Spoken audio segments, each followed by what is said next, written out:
Ladies and gentlemen and art school students around the world, this is the education that you've been waiting for. There will be no anti-merit ideologies, no denigration of skill, no self-indulgent victim narratives, no andro-heterophobic brainwashing, and absolutely no corner given to critical theory nihilism.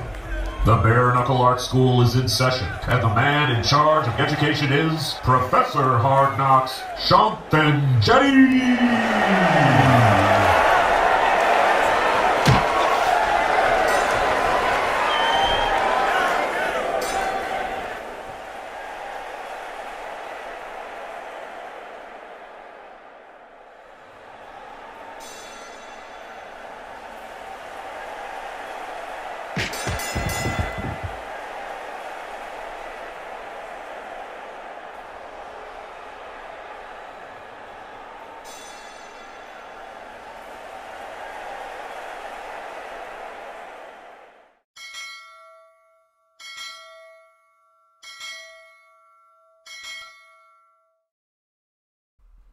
What's up, everybody? From the heart of Lovecraft Country and the birthplace of American religious liberty, my name is Shanthan Jetty.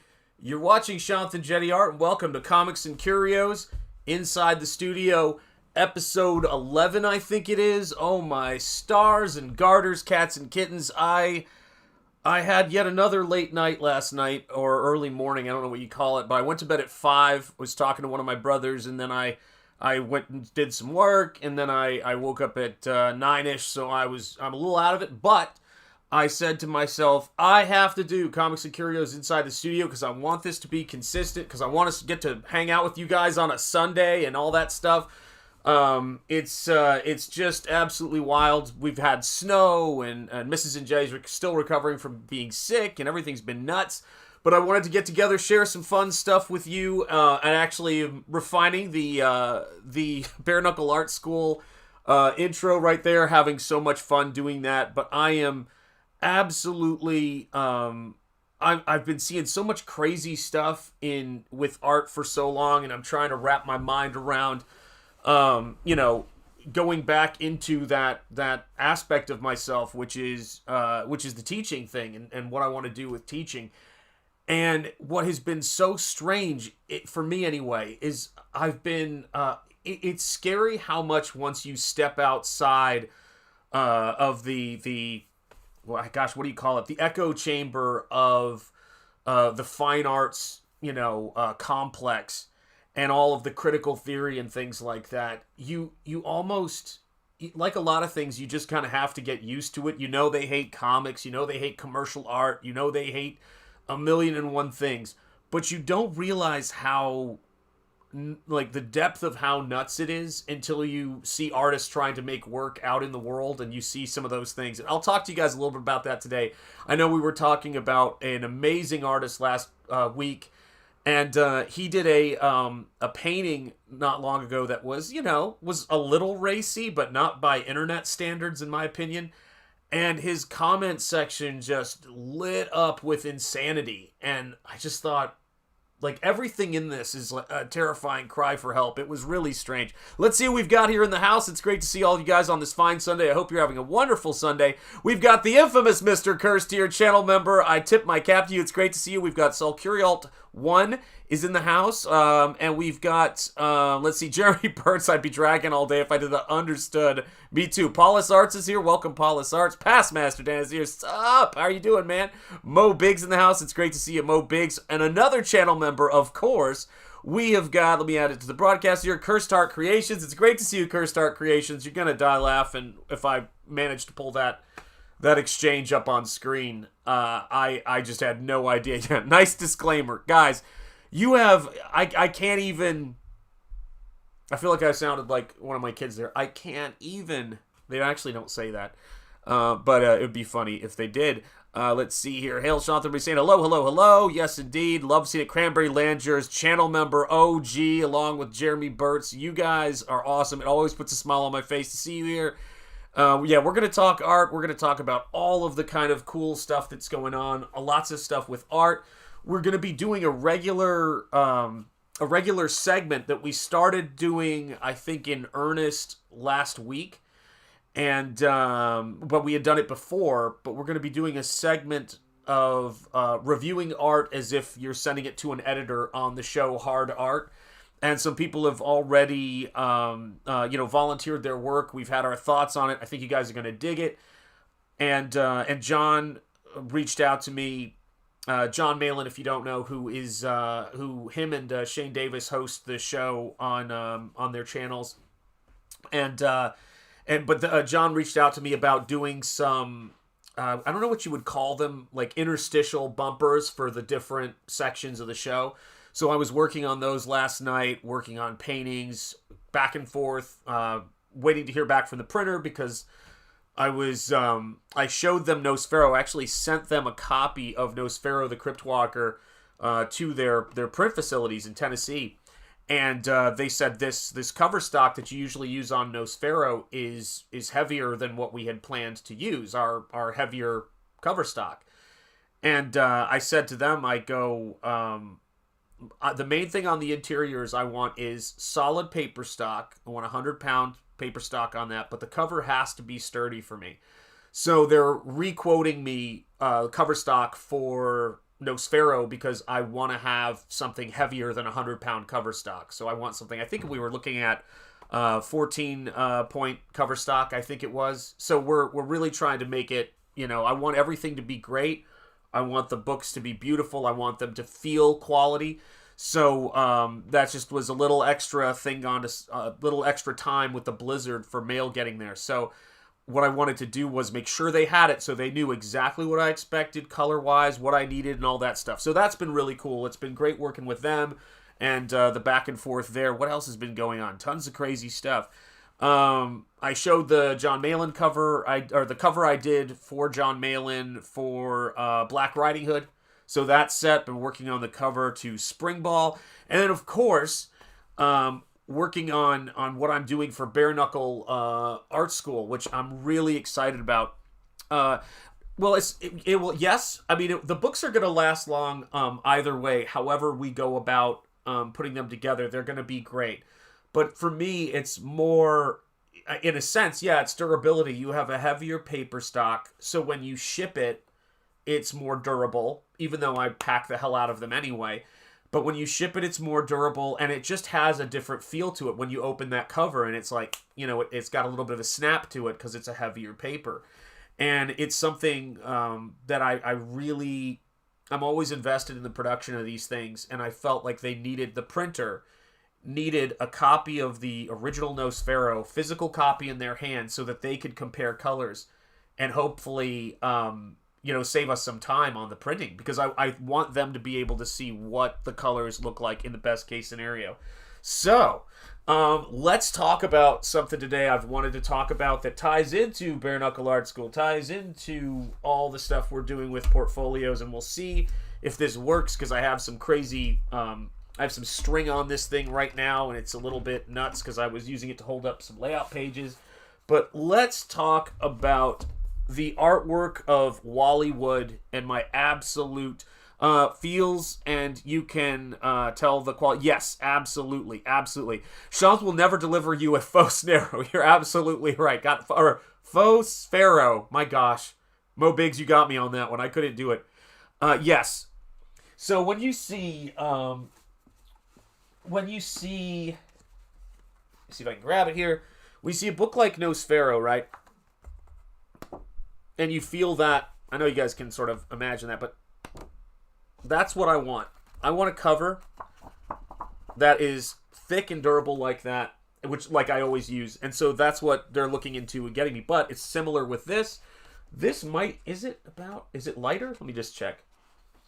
It's about the same. A book like this, Wally Wood's Artist Edition, is a little bit lighter, but it has a fold-over too on the end because, of course, it's Wally Wood, and we're going to spare no expense and make sure that his work is seen in the most incredible light that we possibly can.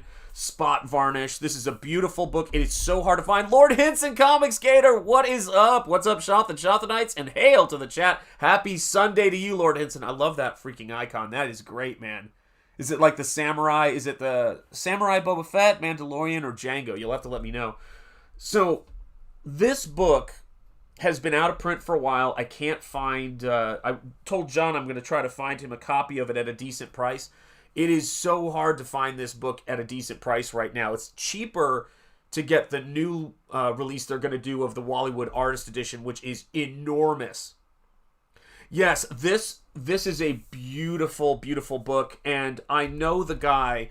I met him on Facebook and reached out to him. The guy who did this cover design is a graphic designer named Randy Dahlk. He did the Rocketeer one as well. And look at the production quality on this book. It is absolutely outstanding. Just beautiful stuff. Beautiful stuff. And so when I was looking at this and I was trying to figure out, you know, like, I got the large edition Wally Wood book. I got the giant one. And I was looking at it, and it was great, but it's as big as a coffee table. So you have to go in and you have to go in, clear out some space, unfold this thing. It's bigger than 11 by 17. It's the old comic book size. It's enormous. And so you have to kind of open that thing up and figure out, you know, how you're going to look at it. So when they started doing these artisan editions that really showed you, again, all of the great stuff you see in the art edition, plus it's at a manageable size. This to me was the ideal book. And it's not a gloss paper, so it feels a lot more like Bristol on the inside, even though it isn't. It's got a lot of the stamping. It's Boba Fett. His backpack got jets. Oh, there you go. I couldn't see at that angle. Let me add that to the broadcast. Oh, I see what you mean. Yeah, nice, man. Oh my God, love it, man. It's and so when I was looking at this stuff, you can see the stuff that they're doing with. I'm guessing this is screen tone. It doesn't look like graphics duo shade, but if I zoom in on it, you can see all... That might even be a little piece of graphics duo shade, because the way that it's aging is a little bit strange. It doesn't look like acetate, but you can see all the texture, the cut and paste, relettering of certain sections. Just breathtaking stuff. And it shows how far the craft of comic book making was back in the day of EC Comics. And back in the day of you know, when the paper was incredible. Again, things like graphics duo shade, if you don't know what it is, you will be haunted by it. It's so beautiful. I wish it still existed. I would love to try it out. And but just like the hand lettering, look at this one right here. Look at this lettering, Home to Stay. Beautifully hand lettered. Just gorgeous. And I have to be honest, I like this lettering. It's very straight up and down. It's not like the lettering is... it's not like the lettering has that comic book angle that some of this stuff will have. But there's something that is beautiful about what EC does and what EC Comics do and how it comes together. Cool, I didn't know they were doing corrections like that as early as that time. Yes, it was all paste up stuff. It was all just... you know, pasting up all of the stuff, pasting the lettering. Let me see if I can move that back. There we go. And so, yeah, so I just, I'm amazed by this stuff, man. It is incredible. And so Wally Wood was really kind of a master of how to put lights and darks together, which is why I know a lot of you guys probably know it wasn't Wally Wood who put it together, but it was someone in the EC offices, I guess, put together Wally Wood's, was it 22 panels that always work? I forget what the exact number was, but it was panels that will always work, and comic book artists started using it as a shorthand, and it was, making its way around, I think, the Marvel and DC offices at the time. So this right here, and just look, I mean, for heaven's sake, guys, look at that. You see all the, do you guys see all the blue line in there? Isn't that great? How that comes together, and then that's for the comic book lettering. You've got those blue horizontal lines. Then look at this. Look at the lights and darks, the attention to the architecture in this. It's just incredible. The amount of detail. 22 panels. Cranberry Landers has it. Thank you, Cranberry Landers, man. I appreciate it. Yeah, just outstanding, man. Just outstanding. And then the futuristic cars. I love stuff like this. I love retro futurism. There's something really cool about it. Oh my gosh, my stars. Oh my days. And I love the weird fantasy stamp that's on the back of it. Really cool stuff. But yeah, you can see where he's cutting in screen tone in a couple of places here for texture and for how all that stuff goes. And it's just an incredible tour de force of cartooning, comic book making, and illustration. So you see a dense page, something like this. What's up, Simply Green? A lot of writing, but a lot of it appears to be narration. Yes, indeed, Simply Green, and it's great to see you, my friend. Happy Sunday. But look at this, man. Look at that. The car, the perspective. This is a tiny panel.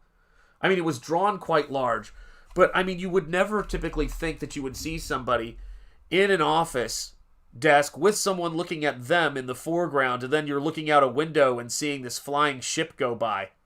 It's crazy. This guy was just next level.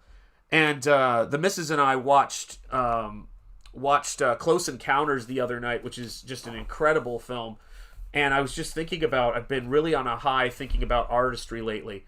This is what happens when you're doing things more and more by hand. Look at that.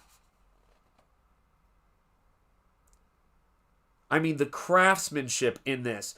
And by the way, digital technology, in a lot of ways, digital technology makes this kind of craftsmanship easier if you know the skills. If you learn the skills, you can do almost anything. The issue is the lack of skill and the dependency on the technology. That's kind of the issue right there. But this can be done. What's up, Grey Wolf Graphics? It's great to see you, man. How are you doing? Welcome, and happy Sunday to you, man. Happy Sunday. So yeah, so thinking about things like this. By the way, Wally Wood has just an awesome signature, which is probably why the lettering is so tight. But look at this tiny panel and the house that he draws in that panel. Just mind-blowing. Just mind-blowing stuff. Let me see here. Simply Green, let me see. Where is it? Simply Green says, not every panel, but a lot have the narration above them. It's an interesting style. I think it could be used today. I agree. I absolutely agree. If you have the right writer, I think it could be... It's almost like they were at EC Comics. They were really pushing the art form because they're like, we're starting fresh. We're not one of the big two. Bummer that I'm not there. There you go. Yes, indeed. Let me see here. See what else. There we go. Everybody's saying hello, hello, hello. It is good to see you guys. And again, happy Sunday. Look at this panel here and the amount of space in here. There's some fudging of the perspective. There's a lot of things like that, but the perspective works. It reads. I mean, gosh, look at that guy coming out of the little, what do you call that? I don't even know what you would call that. I'm totally blanking, but he's coming out from, one of the entrances down into the bowels of the ship, and it just has a really lived-in look. Look at this creature design. The wildness of these creatures. Just such cool stuff, man. Yeah, it is amazing, Cranberry Landers. It is amazing. Yes. I mean, this stuff is brilliant. I mean, you look at the panels in this, and you see something like that. That's just a quarter of a page, that panel. That's just a quarter of a page. And you see that flying. Hey, what's up, Mechanoid? How are you doing? Maintenance shaft. Thank you, Mechanoid. Thank you. Yes. Maintenance shaft. Thank you. My God, my brain is not working that well. His work structure is really impressive. It is, and what's really interesting to me about it is, it's the structure, but he maintains the sense of play. If I'd seen this before Charlie's London, did she... Oh, do you mean the book in terms of the reference and everything like that? Yeah, I know there's a ton of reference in Charlie's London's stuff, if I recall. But yeah, I mean, like, I love the silhouettes here, the long shadows in this tiny panel, just brilliant stuff. And so what was great to me about Wally Wood is not only his attention to detail and the environments. The Jeffries tube. Oh, I love that, man. That's so great. Grey Wolf Graphic says, I try not to have that many panels in my projects. I'm afraid of making it too cluttered. Yes. That is definitely a risk and definitely a concern. And if I'm not mistaken, I think part of the reason they were able to get away with that is their books were in a larger format. I think they were 8... Well, were they? Does anybody know if their books were 8.5 by 11? Do let me know. Do let me know if you guys know that. Okay, we've got a super chat from Baldo user, $5. Hello, Shant. When is Nosfero second printing shipping? Also, how did you come up with the color style? It's so unique. Thank you for this. Oh, I got to do cheerleaders for you. Hang on. First, I got to get you cheerleaders, then we can talk. I was just talking about the printing on that. You have perfect timing.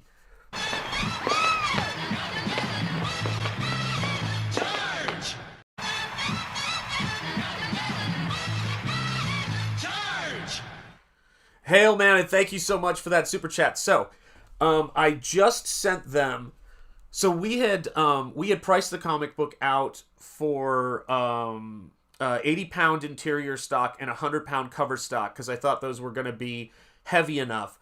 But just to double check, I sent them a copy of the first printing of Nosfero so they would have something to check the colors on, and that was...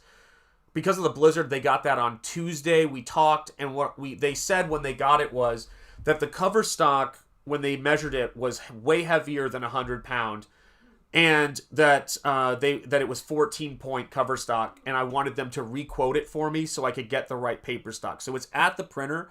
We're just hashing out the paper stock and paperweight, and I told them to bump up the interior paperweight to 100-pound interior pages because I want it to be a substantial book. And so, yeah, so it's no fair. I'm going to send all that out once I get my quote. That's all that's holding us up is I got to get my quote from them so I know how much they need to get going. And they have everything. They have all the files. And I also wanted them to have the first printing to check the colors against because it's very tough when you're doing reproductions on paintings with a new printer because the printer I used previously went out of business.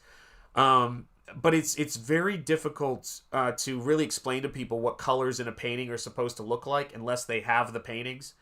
And fortunately, the repros and the first printing were good enough to where I could send the copy of the book and they could see the colors. And I think it's hopefully, fingers crossed, it's going to save us some time. So yeah, so it's very, very soon. As soon as they get the quote to me, I mean, I basically told them, as soon as you can get it to me, go. Like, I want to get this thing printed and shipped. So, yeah, I cannot wait. And I'll, of course, be showing the proof when it comes in here. But I want to make sure that it's quality. I just don't want to rush it. Like, Mrs. Zangetti and I talk about that all the time. Maintaining the quality, making sure that people are getting a quality book. I want it printed in America. I want it printed in the States. All of that stuff. Oh, my gosh. We're getting to my favorite story. So, guys, and thank you for the super chat, by the way. Much appreciated. And thank you for backing the Nosfero second printing and second chance campaign. Very excited to get that to you guys. Let me see here. He's great at giving physicality, good layouts within the panels, 100%. I've been using 14-point Kamika text. I'm not sure what others would recommend. Oh, excellent. Very nice. Let me see. And Jerry Burtz is saying, cheers for the super chat, and thank you again. And so you asked me another question. You asked me also, how did you come up with your style? Okay, wow, that's a really good question. So, like a lot of things, my style is a combination of different work. So when I first started learning how to draw, I was looking at an artist by the name of Tim Vigil. Then after a while, I was looking at Todd McFarlane. I was obsessed with Todd McFarlane and all of those guys. And then Kevin Eastman, Peter Laird with Ninja Turtles and all that. But when I find people then it was Dave Stevens, it was Jeff Darrow, there was a bunch of people in there. But the thing that I always find, sorry, this is going to be heavy.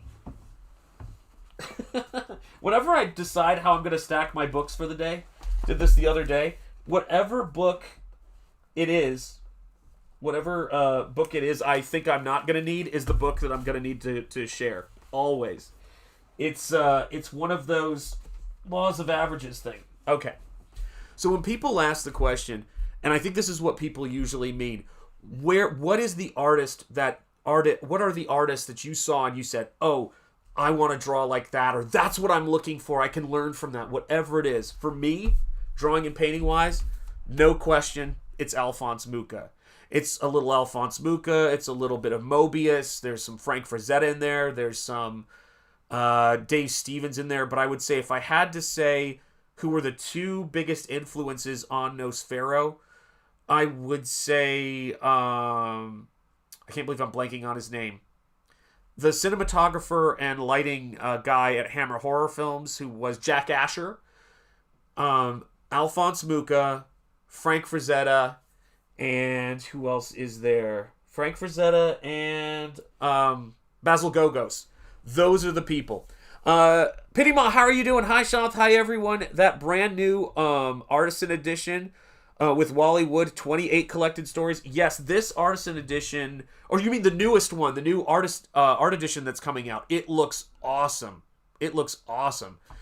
And this is the guy that I saw when I was in college, and I'll show you some of his stuff. Look at that.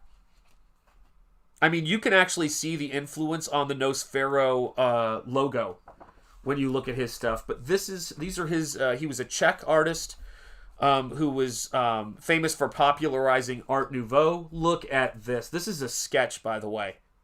How good is this? What's up, Aviator Surge? How are you doing, brother? Channel member, it's great to see you. Happy Sunday, man. I hope you're well.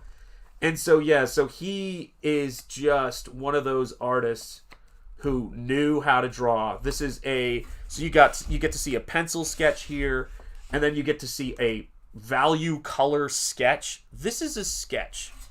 I don't even, how is this a sketch? Let me just check my camera real quick, because it looks a little, just want to make sure it's not doing any, okay, cool. I just want to make sure it wasn't doing any auto blurring, because it's been doing that. But, I mean, this guy was such a huge influence on me and everything I do, because I just think his sense of romance and line work is just beautiful. Yeah, that's a sketch, Cranberry Langers. It is absolutely ridiculous. It's great to see you, Aviator Surge. Yeah, he's just one of those next level people. And if I showed you the same thing with Frank Frazetta sketches, you'd see 100% what I'm talking about. I mean, it is just, it's craziness. So let's get back to looking at some Wally Wood. So my favorite story, couple page story of Wally Wood's, of course, is the very famous My World. And I love this so much, and I'm going to read it to you guys because I think it's just a really great story. And here you go. So it's called My World, with beautiful lettering and beautiful art in it. And it says, "This is my world. This is the world I love. It is steaming tropical swamp, damp and stinking and alive with insects and with screaming birds and slithering lizards and humming insects and giant dinosaurs that splash through its stagnant pools and slosh through its sucking bogs in search of food to fill their cavernous bellies. It is an angry rocket ship leaping upward at the stars, spitting flame and smoke and roaring so loud It seems to shake down the very heavens it is attempting to conquer. It is a gleaming city rising from the rolling countryside and reaching towards the sun, embracing within its glass-walled buildings its dwellers, who come and go in shining beetle cars or humming aero cabs or stand contentedly on slowly moving sidewalks. Look at this. Hey, what's up, Drummer on Fire? How are you doing? What is up? And happy Sunday to you, my friend. So let me see here. Let me make sure I can get this here. Okay, here we go. This is my world. It is a world of grim-faced men sitting before batteries of gauges and dials and levers and buttons, guiding their metal monster across the hair's breadth of the vast black gulf of unending space. And it's incredible when you see panels like this. It just goes on and on and on with these great descriptors of my world, the world that they live in. And you think, is it over? Nope. My world is a world of violent emotion, of anger and hate building up through the dragging months of traveling through space. The sudden flare-up, the volcanic eruption of suppressed energy, the struggle of muscle pitted against muscle, bone against bone, sinew and tendon. The final victory of one over the other, the sickening thud of the metal wrench, crushing skull, spattering brains, spilling blood. And then you get even more.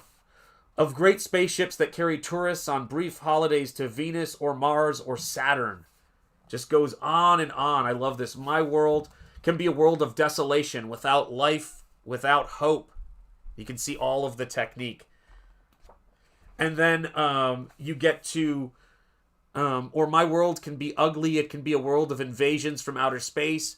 It can be a world of invasions from outer space by horrible intelligent aliens bent on conquering my world, coming across in fleets of flying saucers. And then you get to that last panel, and it's a portrait of Wally Wood. For my world is the world of science fiction, conceived in my mind and placed upon the paper with pencil and ink and brush and sweat, and a great deal of love for my world. For I am a science fiction artist. My name is Wood. Look at that. How great is that for a story? So I can't tell you enough how great... Oh, I should show you guys the back, too. Look at that. How great is that? By the way, I don't know if you guys can see it. Spot varnish. Look at the spot varnish on the signature. It's not here, but they kept it on his signature, and they kept it on him. And that is the great Wally Wood. What's up, Shadowhawk Talks? How are you doing? It is great to see you. Hail and good morning, brother. And Pitty Ma, it is great to see you here, by the way, as well. If I didn't put you up on screen yet, it's great to see you. So that is what books like this are like to me. Like there's something that's just very powerful, very visceral, very exciting about stuff like that.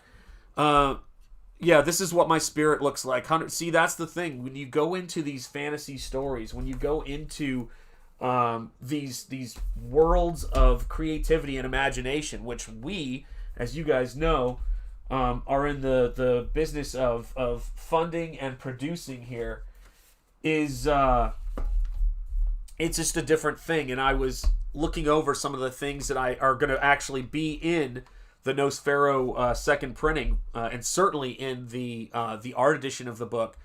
But this is the work right here. This is the guts of what we do. I sit down at the board. I say, hey, Leighton Gay, how you doing, man? It's great to see you, Leighton. How are you, man? I was hoping you would see this, and don't worry about being late. You're right on time, channel member and Crip Walker. It's great to see you, man.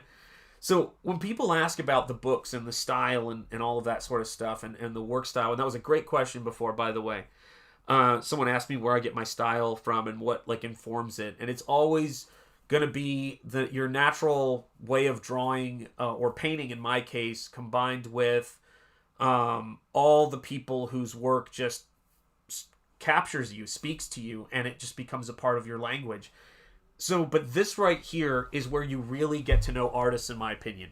And that's the thing that I really want to make sure I'm starting to talk about when it comes to the Bare Knuckle Art School, and it comes to why this stuff is important. Why this stuff is important, and why I think there needs to be a counter voice to mainstream, not even mainstream, to art school, to crazy radical anti-aesthetic, anti-beauty art school is a big problem that I'm seeing happen right now. And it was happening since I don't know how long, but when I got there, it was already happening. But it's reached critical mass right now. And what it really is, at the end of the day, is it's a hatred of skill, competency, and beauty that infects everything. And what makes the space we're in right now great, and what makes backers in Comicsgate and people who support this kind of work so great, is that you guys sort of lift up and champion beauty and storytelling and people who, if you could say anything else about their work, you know they're putting in time, dedication, and craftsmanship into things they do, including this show, including the things I do for you guys. And it's a ton of hours to do this stuff, but it's sharing it with you guys makes it worth it. Whenever I'm streaming, whenever I'm doing work, and you guys are here, it definitely, it's such a pick-me-up. If you get nothing else out of this stream today, it is such a pick-me-up that you guys are so supportive and so passionate about the different stuff that we're doing. And so that's the thing I want to do. And so when you look at this stuff, while it might seem like a random assortment of sketches and layout pages, there's a lot of stuff happening on here. And again, guys, if you got that art edition, then you're going to get to have these layout pages in there. And if you got both editions, you're definitely getting all of these. But this is what it was about. I wanted to live in Wally Wood. I should say I live in the world of Wally Wood. Mine is actually a little bit more fantasy than science fiction, probably. A little bit more flintlock and swashbuckling than fantasy on some levels, or it's contemporary times, like modern times. But this is what it's about for me. Yes, the aesthetic, so Curiality, you're absolutely right. It is everything. Absolutely everything. The aesthetic is the thing that wakes you up and gets you excited about life. The anesthetic, or anesthesia, anesthetic, is what puts you to sleep and numbs you. And I always think that when aesthetic fails, if you have to choose between misery or anesthesia, you'll choose anesthesia, unfortunately. Most people will. But if you introduce the aesthetic into the anesthetic and miserable world, people will reach for the aesthetic. People will want to reach for the aesthetic. And that's the thing for me. That's the stuff that saved my life. Were the movies that were coming out by Steven Spielberg and George Lucas and, oh gosh, I can't believe I'm blanking on anyone's name right now. I want to say everybody's name. Oh my gosh, Richard Donner. His stuff was incredible and a huge influence on me. All of this entertainment. And then the comics, the brilliant comics that were coming out during that time. Oh, we got a $5 Indeed, says Leighton Gay. 100% Leighton. 100%. What's up, K-pop junkie? Jimin for you, I say. I send a Jimin your way. Super chat from Cranberry Langers. Thank you so much, man. Oh, and you didn't even have a message. I appreciate you so much, brother. That will go to paintbrushes. Here are some cheerleaders for you, my friend. God bless you on this Sunday, man.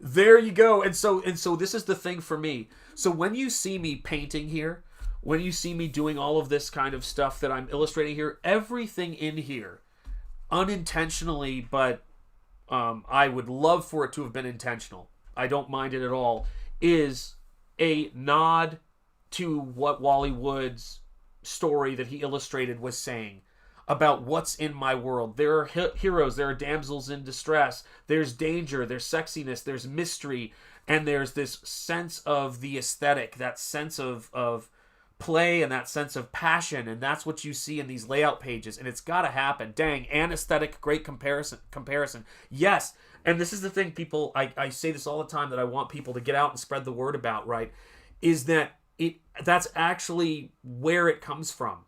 That's where the term anesthetic comes from. Aesthetic is, if you've ever seen someone that you find beautiful, if you've ever seen something that you find beautiful, people talk about this all the time. You know, they'll be somewhere and they'll go to Yosemite, or they'll go to Yellowstone, or they'll go see the Great Pyramids, or they'll stand in front of some natural wonder, or they'll see their kids being born. It's aesthetic. It's aesthetic arrest. You are just arrested by it. And it stays with you. And you're right, the contrast is absolutely the key. It absolutely is the key. if you can only make people choose to numb themselves, and you can only make people choose anesthesia, but if you make them miserable first, if you make them hopeless first, then they're going to want to be around stuff that just numbs them to what's going on. And everybody has been there. I talk about a lot of different stuff in artwork, but I remember I heard someone talking about, here's another example of how these layouts go. I remember hearing someone talk about depression. And I've had friends all the time, I've had people call me and who are going through it. And there's nothing more frustrating when people are depressed than people getting it confused. And people think that you're feeling really sad. And what I have found from people, and even in my own experience when I've gone through tough times, is that depression is very much an inability to feel. Your body says, I've had enough, and it turns everything off, and you feel numb.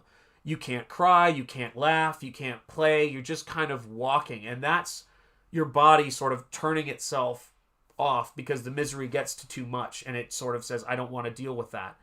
And I think that it's important for people to kind of embrace feelings in terms of that. I feel like I'm turning into Fred Rogers right now. I apologize. But people to recognize what that is and understand that we're going to face misery. We're going to face that anesthetic experience. But what's so, so important is to remind ourselves that as long as we're feeling something, right, we're here, we're alive, and that we can reach for the aesthetic to lift us up in the darkest times. And that's what art has always done for me. Oh, Mark, it is great to see you. Happy Sunday. Mark's music obsession celebrates 29 months, over 2 years. My God. Oh, Mark, I'm so excited to get you your painting. Let's see here. Hey, Brother Shanth and crew, happy Sunday. I'm at the beach. Gotta go. I love hearing it, man. I heard it's warm in your neck of the woods and nice on the beach. I hope you are having... Well, what was that? I felt like I heard a car peel out there. I hope you're having a great Sunday at the beach. Have a great day at the beach, says Cranberry Langers. And Mark's Music Obsession says thank you. So, yeah, so for me, even if you don't see the finished painting in this panel right here of Nosferatu as a young kid who is finally free of his bondage and what he's dealing with, being held in captivity, much like, the story of Moses and Exodus, right? He is finally released, and then he is embraced by someone who's going to be his adoptive father, a werewolf named Greylock, who he's named Greylock. And that little moment where he's saying, hey, you're okay, that happens in the composition. It's not something that happens in the rendering. And so one of the first bits of illustration I did when I was trying to figure out what Nosferatu might be was this. This right here is a perfect encapsulation of what I love about Hammer horror. It's got the diaphanous nightgowns, as you guys know and are fond of saying. And you guys know it's a thing. It's got the werewolf, the Art Nouveau, and then it's also got sort of the Ingrid PITT, if you know your Hammer horror, vampire over there. And I was even playing around with an idea of like a Crypt Keeper-like character for the story early on. And that's where that stuff kind of came from. That's where that stuff goes. Let me see here. Cranberry Landers is saying, it can serve... Sorry, my glasses just slipped. It can serve to point you to do more of what's important to you. Absolutely right. Absolutely right. Hail chat, Timmy Mello. Speaking of artists, it's great to see you, brother. I hope you're having a wonderful Sunday. You're absolutely right, Cranberry Landers. So, what I have, Leighton, 1000%, right? You can see it now. Like, I mean, you were seeing it before because you and I are kindred spirits art-wise, but you can. It's inescapable, right? Once you know what you're looking for, it's inescapable to see. And I didn't want that sort of Art Nouveau of Western Europe, because Mucha, I'm a new, well, I'm now a New Englander, but I've bounced around a lot. I'm from Tennessee, that kind of thing. And so I didn't grow up in any kind of real center of in terms of a city. And the thing that got me about it is that there's something about understanding that Mucha was Czechoslovakian, that he was a Czech, that he was a Slav, and that he was dealing with bitter cold winters, harsh weather, constant conflict, and things like that around him. And out of that crucible came, still he was reaching for the beauty, and that is what makes this work, and that is what makes his work, and that's what inspires me in my stuff. Oh gosh, thank you, Aviator Search. Jonathan's aspiring to be Wallywood 2.0. I think everybody would do well to look in his direction. I know there's so many of us influenced, but I really try to live with what that is to me, what Wallywood means to me, and what comics mean to me, because a great movie and a great comic can save your life.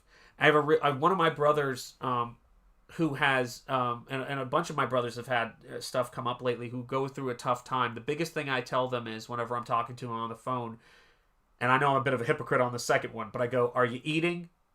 Are you sleeping? Are you taking care of yourself? And once you get into the habit of doing those kinds of things, you're going to end up at the point where you find yourself, usually through horrible, inappropriate humor at 2 a.m, laughing your head off. Finally, you're going to laugh. Then you're going to be silly again. And then you're going to be able to do the things and reconnect with the things that give you a sense of presence when you're doing them. Those hobbies you love, whether it's watching and talking about art and sharing our hobby together and our passion together for creativity, art, film, music, or even the things that we don't have in common, introducing new things to one another. Or if it's going for a walk, or if it's taking your favorite movie out, watching it for the 1,000th time, or watching a movie you never would have watched if someone didn't recommend it to you. That's what makes it so fun. And I love that stuff. Correct, healthy fruits and vegetables help you feel better, less depressed. Absolutely. Sometimes just going out into the sun. You're absolutely right, guys. And you remember this too. Whenever you guys are watching me stream, this is your Uncle Sean reminding you that your body is a temple. Do not put anything into it that isn't healthy for you.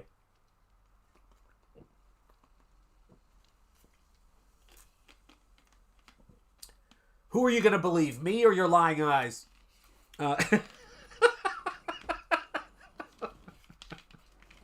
Yeah, I'm working on it. I heard a hilarious quote the other day. It was there's nothing like a new experience. You're absolutely right, guys. So here's what I was saying. I was saying to my brother last night. We were talking till I don't know what time at night last night. Aviator Surge, man. My long-suffering wife, that poor woman. But I was talking to my brother last night, and we were just cracking each other up and just just kind of doing what we do.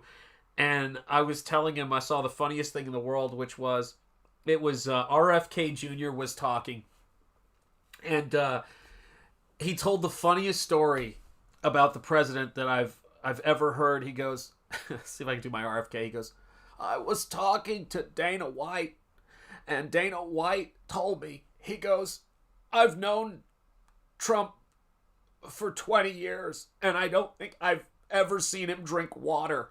And I just died laughing.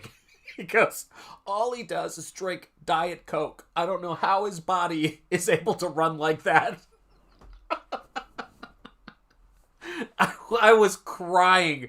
Just the idea, I've known him for 20 years and I've never seen him drink water.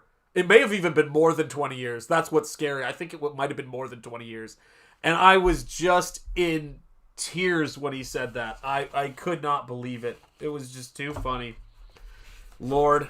And I definitely felt a little bit of that. Let's see what else I've got here. Can't show that on YouTube. That's kind of annoying. But so when I'm working out stories and I'm trying to put this together, I know it's got preservatives in it. It's absolutely true. Yeah, it's absolutely true. But as I was doing sketches, and I think I don't think this one's gonna be in there, but maybe it is in one of the books. This was another early Nosfero idea that was there. He absorbs water from the atmosphere. Aviator Search. Yes, the struggle of drinking actual water, guys. I was crying when he dropped that story. I was just dying laughing. It's funny to watch somebody, and God bless you guys who are healthy out there. We're gonna need you in this world. But it's so funny to watch somebody who is really concerned about health finding himself working for somebody who eats healthy when he's at home, and eats fast food like McDonald's when he's out on the road. And I can absolutely relate, but it's like nails on a chalkboard, and it just makes me laugh so hard. My crew is hilarious, and that's why I love hanging out with you guys on a Sunday. My friends are so funny, and we have such a great time together. I mean, I don't even remember what we were talking about last night, but my brother and I were talking till like about 1 in the morning his time, 2 in the morning my time, and then I started working on some stuff for John for the Hard Art Show. So for those of you guys who don't know, I do a show that's the opposite of politically correct or anything else for that matter. I don't even know how you would describe the show.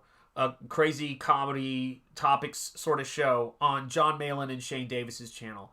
And I happened to be on the stream when they were talking about this idea, and then we built a room. John built a room that Shane and I were in, and talking about like, well, what would this be? And I started designing intros, which you guys know I do intros and things like that. Drummer on Fire says, when we tour and play out of town, we don't eat healthy. I know what you mean, man. Yeah, we need you healthy folks to transport us in wheelchairs. Save your research. It's so dark, and it's so true. I love it, man. What is up, Boneheap? How are you doing, Boneheap 1000?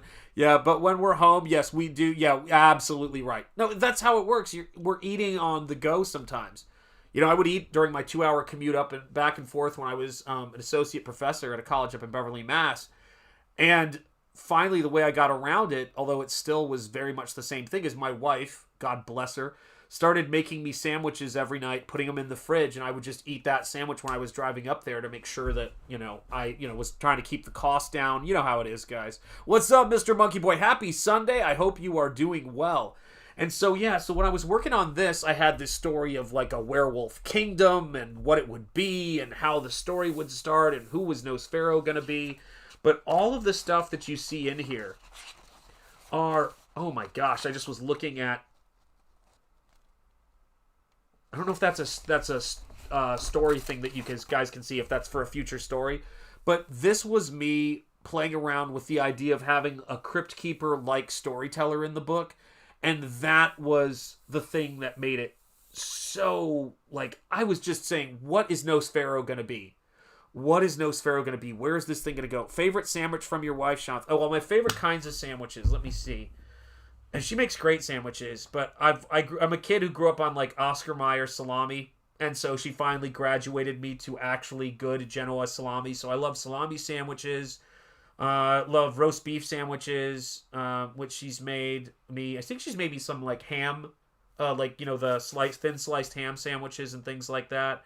But yeah, I love that stuff, man. I love her. One of my favorite memories, even though that commute was really, really hard and it was a tough time and a tough situation. Her sandwiches. I remember her sandwiches as being like one of the best things in the world. Sometimes she'd put like a little note in my lunchbox and things like that. And it was great, man. I love that. A birthday card. What happened to Springball? Springball is still bouncing, man. It's still there. I'm still working on it. Actually, I'm probably going to show you guys, if you want to see it, the progress I've done. And what is up, Coupe de Jour? That's a really great name. Springball is going great. I've been chipping away on it, been working on the cover, all of that stuff, and it's going to be great. What is going to ship first, Nosfero or Springball? Looking forward to both. Okay, so, and for those of you guys who are just coming in, so I sent a hard copy of... the first printing of Nosfero, the Cryptwalker, to my printer on Tuesday because we wanted to make sure we got the paper stock right, and I wasn't sure they knew what the paper stock was. And what they told me on, I think it was Wednesday, and they're re-quoting me for this, the blizzard messed a lot of things up, is that they had 80-pound paper stock for the interior, and then they said the cover stock, which they had is 100-pound cover stock, was, they said what I was using here is closer to 14-point cover stock, so it's a very heavy cover stock. So I told them, I want you to re-quote, get me a new quote, because I want 14-pound cover stock on all of these books, square bound. And I want, on the interior, I don't want 80 pounds. I think it's going to still be a little bit lighter than this, but that's how their print presses work. But it's going to be great paper, I can assure you. So I said I wanted to bump it up from 80-pound to 100-pound interior pages.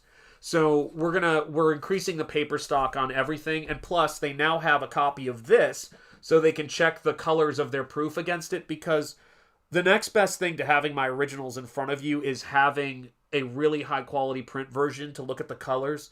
Sometimes people let the things get too dark or get rid of the middles, and I want to make sure that it looks really, really good. So yeah, they're at the printer. As soon as I get that quote, that's when I get the digital proof to check the page count. I'm asking for a physical proof, a digital proof, a physical proof, and if the physical proof isn't right for me, I'm going to pay for as many physical proofs as I can and try to get it done as fast as I can. But I just, when you're printing up that many books, if they go wrong, as I know you guys see us run into, you want to check, double check, and sometimes when you're tired, you need to get more eyes on it. So I'm glad I got them to take a look at the paper stock, because I'm going to be using them for Springball. So far, I've been really happy with our interactions, and if they hit it out of the park with NoSphero, it'll be nice to know that I've got a printer in the U.S. that is doing really quality work, that's been in business for a very long time. I mean, these books were always high quality, but my printer went out of business. They were just too niche, and they were too small of a shop.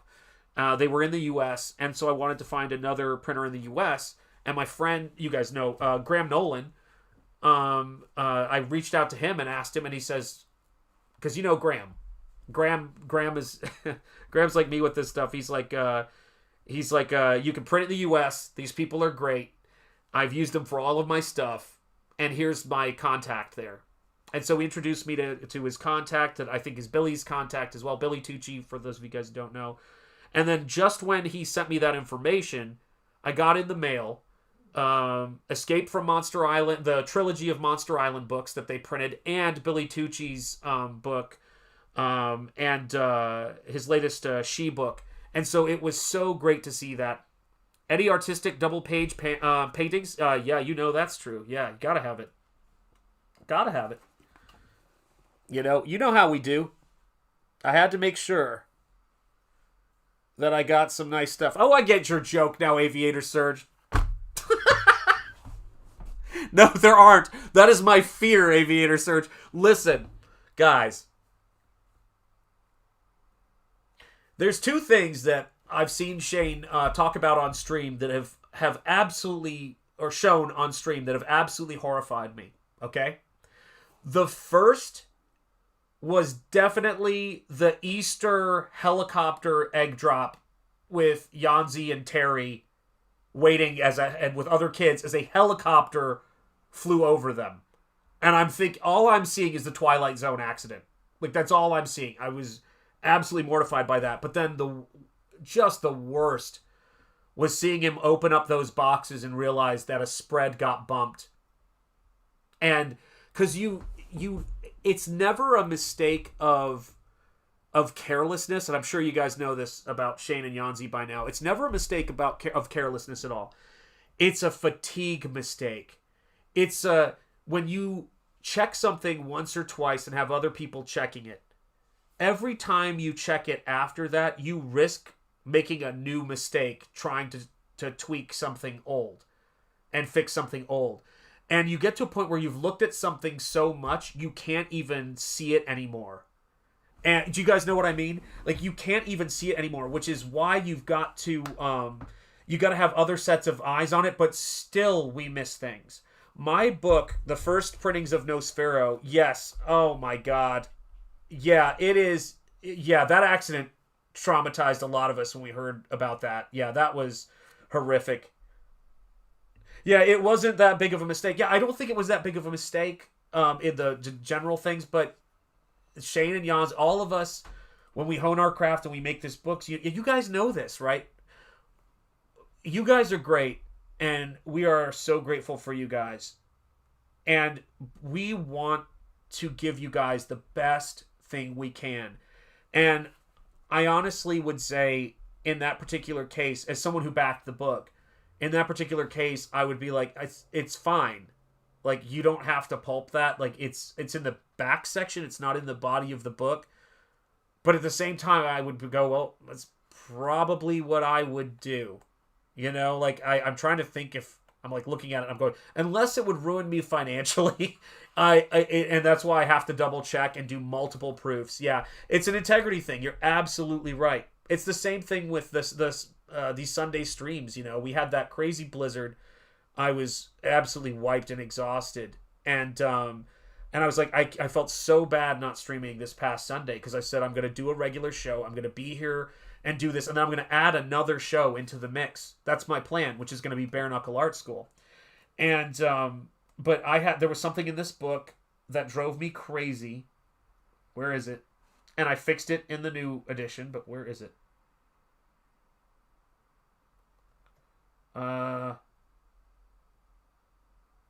Yes. Right here. It drove me nuts. Right here in this word bubble, it says, I charge you with serving the bookkeeper and my son. There were two ands next to each other on that page. And it was so frustrating. Now, this happens all the time. I read books that are, you know, professionally published that have typos in them all the time. You see this it's going to happen. Like, these things happen. Some are worse than others. But I just remember thinking, how on earth did I miss that when I looked it over? My wife looked it over. My brother, who is like, his wife is a copy editor, for God's sake, looked it over. He's incredibly good at this stuff. I had so many eyes on it, but it's panel number 50. You know what I mean? Or sorry, 50. Panel number 5,000. Word balloon number 5,000. And you just get so wiped out. Do you know what I mean? I took it as a stutter, says Aviator Search. Maybe I was writing in my true voice. Maybe that's what it was, man. But it just kills, man. Yeah, like, you already pay for the collectible before he decided to burn the copies. Yeah, it's funny enough. That's what's so crazy is that those little things, what does make them cool is those little things do kind of help separate a first edition from a second in certain ways. But then that's why you guys inspired me to do a second cover on the second edition. Originally, I was not going to do a new cover for Nosfero, but because you guys have been so supportive, and I got this idea to do a new piece of artwork for the interior, but I painted it so large that, hopefully nothing falls down. I painted it so large that I went, I'm going to use this. I don't know if I get the colors to read right, but I'm going to use this as new cover art for the Nosfero Oxidized Edition. So this ended up being a part of the Oxidized Edition, and I want you guys to get something cool that no one's ever had before. I want everything to be as unique as I can. Let me see here. Yeah, spelling errors can drive you crazy. They absolutely do. And welcome, Michelle Bowers. Happy Sunday. I hope you're doing well, my friend. It's great to see you. So that's kind of the thing about it too, right? Is that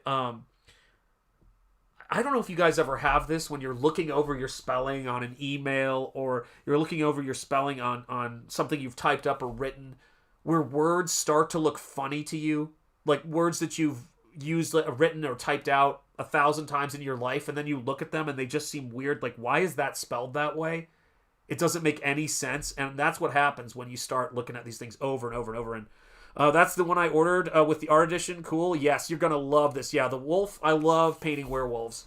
I love the 1980s Rob Bottin werewolf, and the Rick Baker American Werewolf in London is my absolute favorite werewolf of all time. Everybody's saying hello to Michelle Bowers.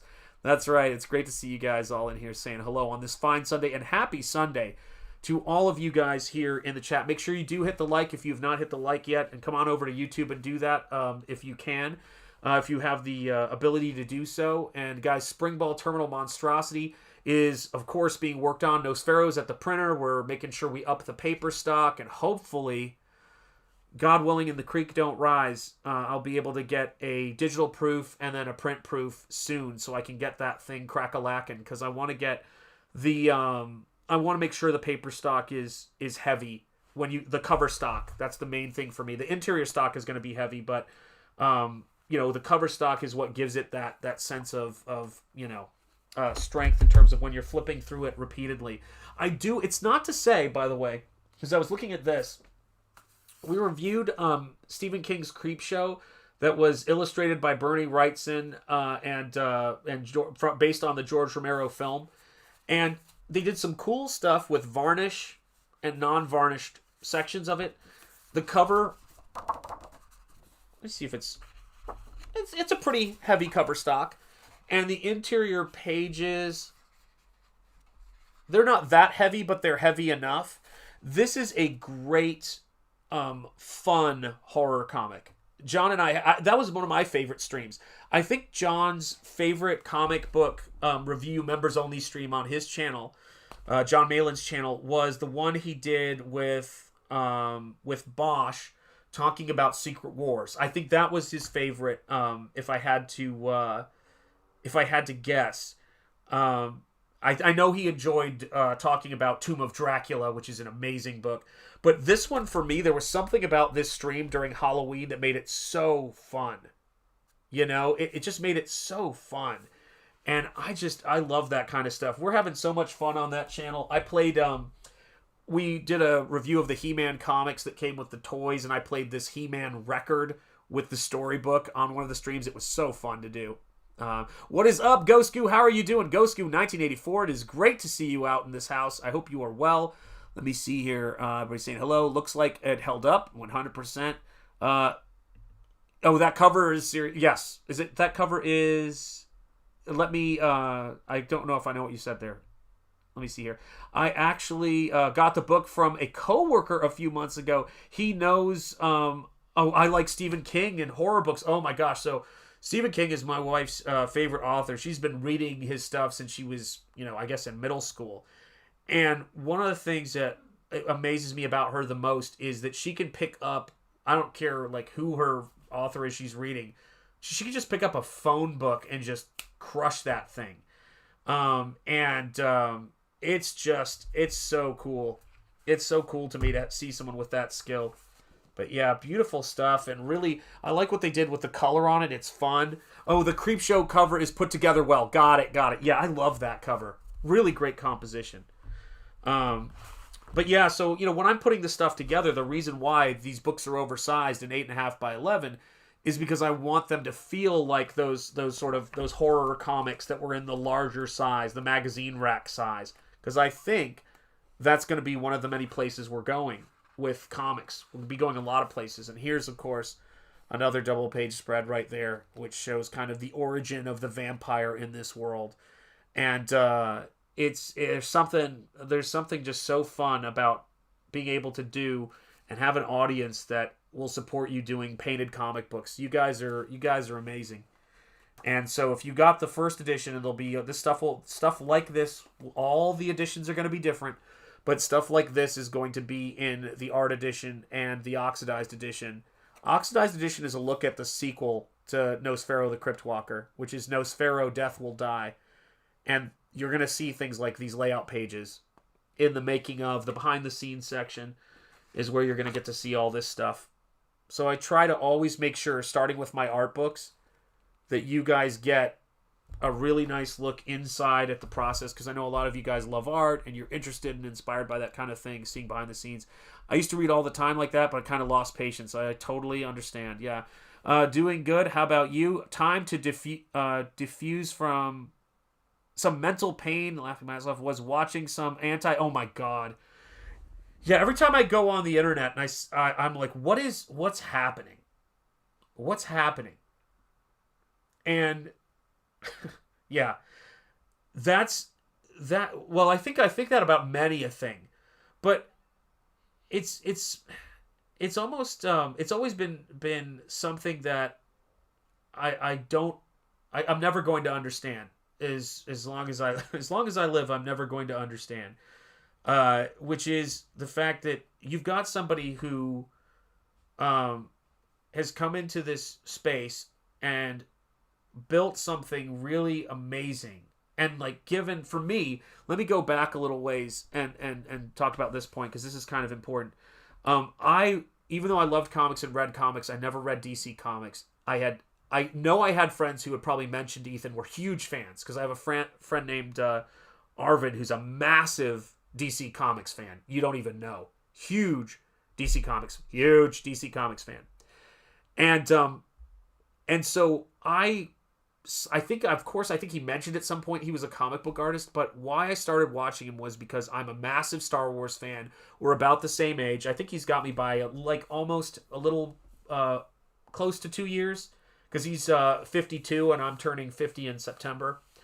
And but I grew up watching Star Wars, so I started watching those streams. And then I was watching his streams when he got canceled, and when they said they weren't going to renew his contract. And I'm sure it was around the time that Ava was diagnosed with autism, and he had just gotten married. Like, all of this insanity, and to see what he has made and what he's created, and then all of the people that he has helped and supported with comics, including myself, it's wild to me. It's always going to be wild to me that I've been around, and I've been in Comics Gate, and been around Comics Gate, and been making work since 2018. And I've had my fun. I've had people flip out on me before. I think it's a very common thing, and all of that kind of stuff. But I have found it's very, very, very hard for me to just go completely nuts on situations and do that kind of thing. And I think sometimes, for me, one of the quotes that's probably affected me the most and been the most informative to me is this great quote about resentment, which is, resentment is drinking poison and waiting for the other person to die. And I feel like there's so many people who get caught in this resentment trap. Because if you think about it, it's such a strange thing. So what are the things when I'm looking at people? Yeah, it's absolutely wild. So I want, allow me to talk about the things that are the things I tend to relate to people about. I love when people have a sense of humor.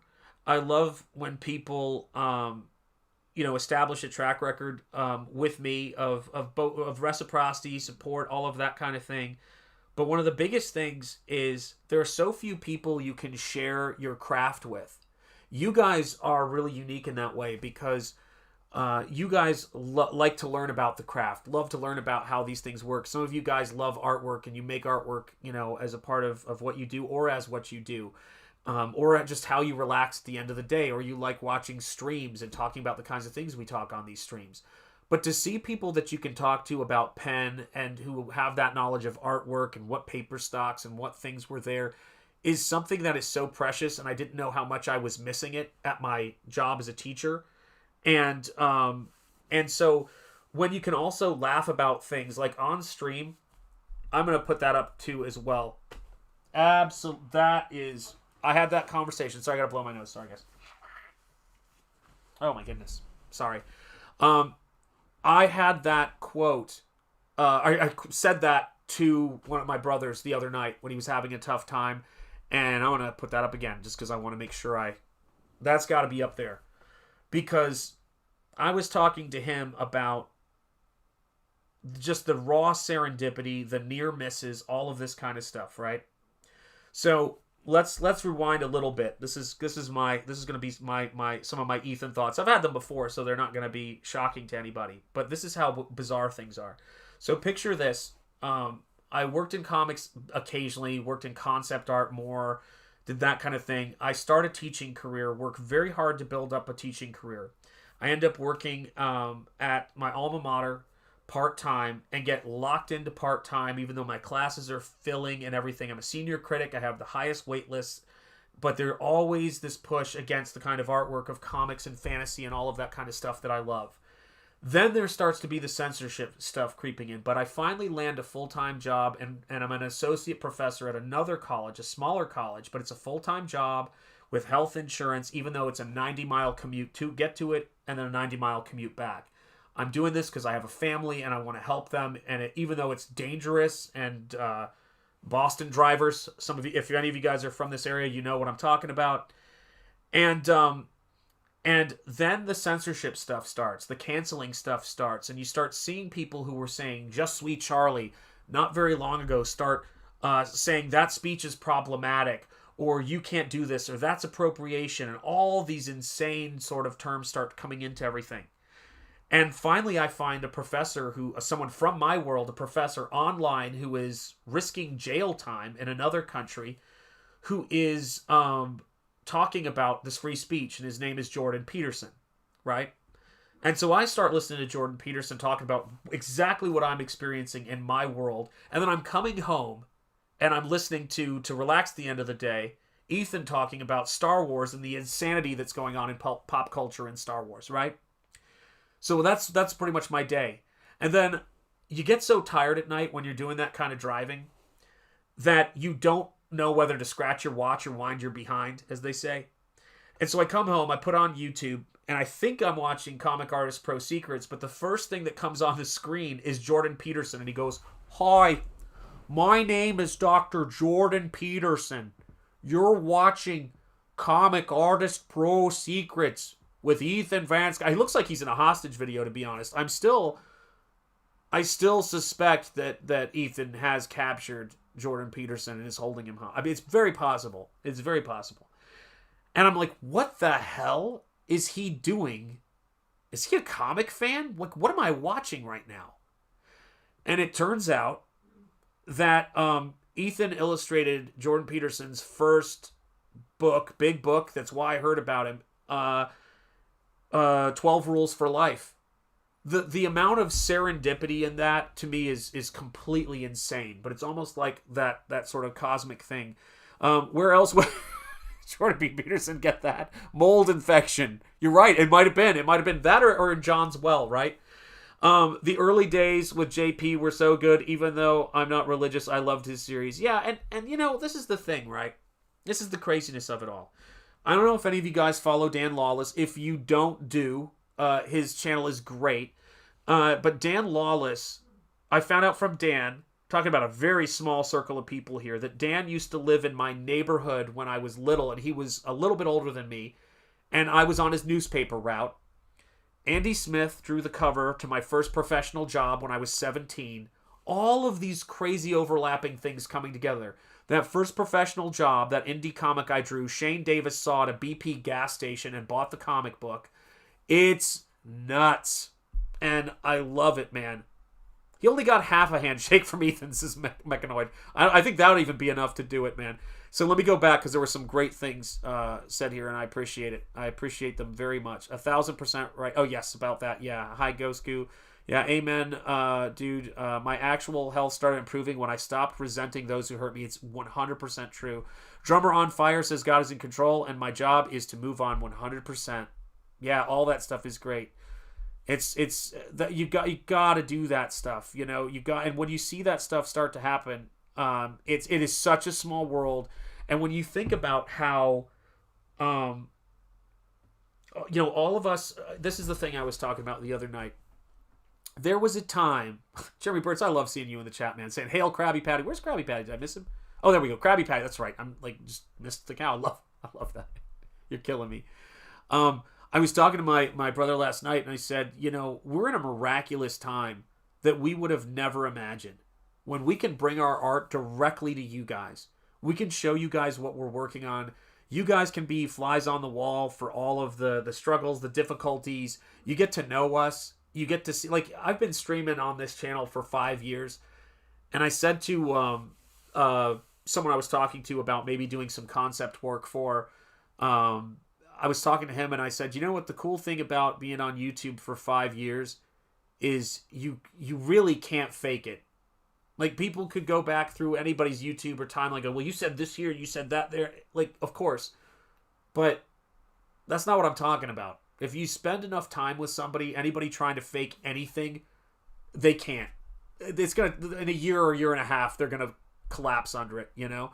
And it's never going to work. I love seeing this. Yeah, it is very much a small world. And so for me, what I want to do with Bare Knuckle Art School and what I want to do with the art stuff that I'm doing is I want to show people the best ways to learn artwork, how to make art, how to illustrate, how to do those kinds of things, the craft of making art.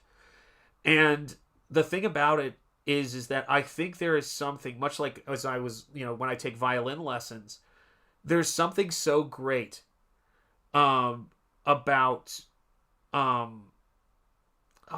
the just doing any craft, no matter how you're doing it. If it's knitting, if it's crochet, as my daughter crocheted me a Nosfero back there. I don't know if you guys have seen that. That stuff is so healing for the soul. Or if it's driving, or if it's flying, if it's going flying, right, Aviator Surge? It is really good. Yeah, I love the connectivity with the artists, and I love the connectivity with the audience. It's such a, for me, I hope it is anyway, but it's such a mutually uplifting experience, you know? And I just thought, wow. Shanth, remember how I brought up, oh yes, is it Kagura Bachi? Am I pronouncing it right? When you were showing off your your Black Riding Hood 2 cover. Dang it, just jumped again. Sorry. Blah, blah, blah. I came across a YouTube video right after getting into getting into how the artist skips. There you go. Isn't that crazy? It's true. You got to connect with that stuff. Timmy Mello in the chat, and thank you, Timmy Mello, for being a channel member and so supportive. I appreciate you, man. I'm feeling very grateful, man, about a lot of stuff lately. Really am. When you can be there for people in your life who are important to you, and you can share things with people, it's an incredible thing, and I feel very, very fortunate about this stuff. So Timmy Mello, it's not easy, but we can still make a relative living for doing what we love with effort in this age. Yes, indeed. Still, it's never given; it's always earned, 100%. And gratitude is probably the best accelerant for mental health, happiness, and work. I can't overstate that. You don't think you've seen her knitted Nosfero yet? Oh my gosh, I'm gonna have to get that. Panels by doing things in a certain way. It's not called There Is No Way This Works. Yes, by intuitive. Yes, you're absolutely right. 100% Timmy Mello. Yeah, you guys know. Hang on a second. Let me grab it so you guys can see it here. Hang on a second. I'm just gonna turn that off for a sec so I can see if I can reach it. Hopefully I won't fall. There we go. Hang on a second. Let me see. Let me turn this on. Hey, there we are. So this is, my daughter made this for me. I think she's working on a Springball right now. I told her she needs to make Springball and sell it on an Etsy shop, because I think people would buy it. I think they'd love to buy Little Miss E, my daughter's little crocheted guys. But look at that. Isn't she great? Yeah, she made this for me, and it's my favorite thing. Like, it's one of my favorite things in this office, and I just love it to bits. And so yeah, she made me a little Nosfero. It was so great. It's just fun to do this kind of stuff, isn't it? This is the thing, right? Someone said to me one time, or was talking to me, and they said, "What is the thing that you're most excited about?" And I said, I love when people share the things they're passionate about, and I get excited about what people are passionate about. Like, I can't play the guitar, but when one of my friends is into guitar, I'm excited about it. My brother Nick, whether it's into learning the Unreal Engine, his beautiful oil painting landscapes, his woodwork stuff that he does, because he does wood carving. And right now, he's taking apart and learning how to repair an accordion. The guy is amazing. I just love hearing that stuff. Thank you, guys. I appreciate it. I'll put these up on screen and read them. She's got skills. Very cool. Pretty cool. Let me click on this. Nice knitted bones in the nose. You're absolutely right. That's adorable, says Timmy Mello. Gosku with smiley faces. That's cute, says Cranberry Langers. He likes it. That's pretty good, says Krabby Patty. That's cute, says Michelle Bowers. Whoa, says Gosku. She did so good, says Cursed Heart Creations. Yes, guys. So, tell her to put magnets in the hands and feet so they can post them on the fridge. That's a really good idea. Yeah. So I will make sure, and thank you, Mechano, very cool. I will make sure to show her your comments, guys. It'll really make her day. She's working really, really hard, and it always puts a smile on her face because she thinks it's cool when you guys get to see the stuff that she does. She's super shy, but she does love your comments. So thank you guys so much for the kind words, and I always love sharing this stuff. She also did the breastplate. Yes, she did. Yeah, she's really good with that. She picked up knitting from Mrs. Angetti really, really quick. She just has a mind for it. Sorry, well, no, but she knits as well, right? Yeah, so, yeah, that... My wife goes, it's crochet. I know it's crochet. But it is a mistake I would make. So, I don't know if any of you guys have ever played that board game called Taboo, where you have to get your team to guess a word, but there's a list of words you're not allowed to say. And I drove the opposing team, the women on the opposing team, crazy, because I think it was guys versus gals that night. And I looked at, I couldn't believe the word wasn't listed as a word you can't say. So I looked at my team of guys and I said, oh, easy. You knit a? And they went, quilt. And all the girls were like, you don't knit a quilt. But every guy knew what I was talking about. Knitted Springball is the move, 100%. Yeah, she's working on it right now. I think she made a template and she's working on it. But I freaking glad she corrected you, said Start Creations. You know how it goes. Yes, you know the game too. Can you imagine? Like, oh my God, it was one of those things. Yeah. I know. It cracked me up, man. No pun intended. It had me in stitches.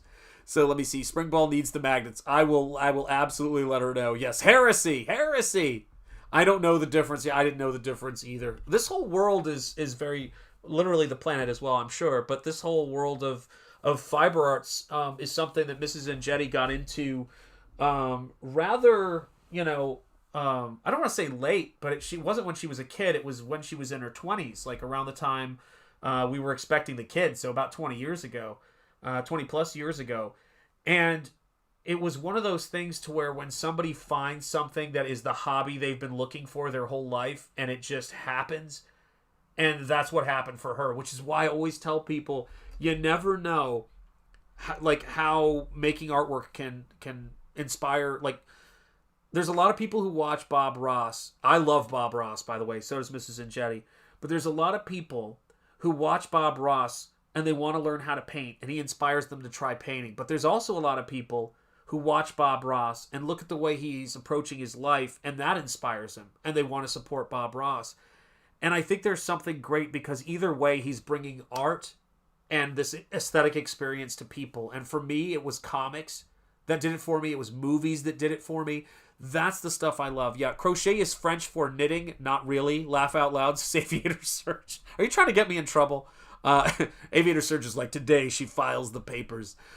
Knit, 2 needles, stitches look different. Crochet, single hook stitches look like what you just saw. 100%. See, she's explaining it to you guys. She wants you guys to know this. Denzel, my knitters. Oh my gosh, Mechanoid. So, I don't know if you know this, but I am a massive Denzel Washington fan. I freaking love Denzel Washington. Book of Eli, one of my favorite movies. And the Equalizer movies, Mrs. Angetti and I have been watching them. Freaking love Denzel Washington. So hang on a second. I'm going to grab this. If I can find it. Let me see.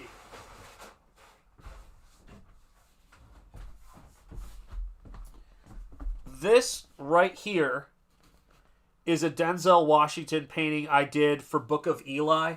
It's really large. It's like, I think it's, let me see here. I think it's 3 feet by maybe 2+ feet. I'm not sure.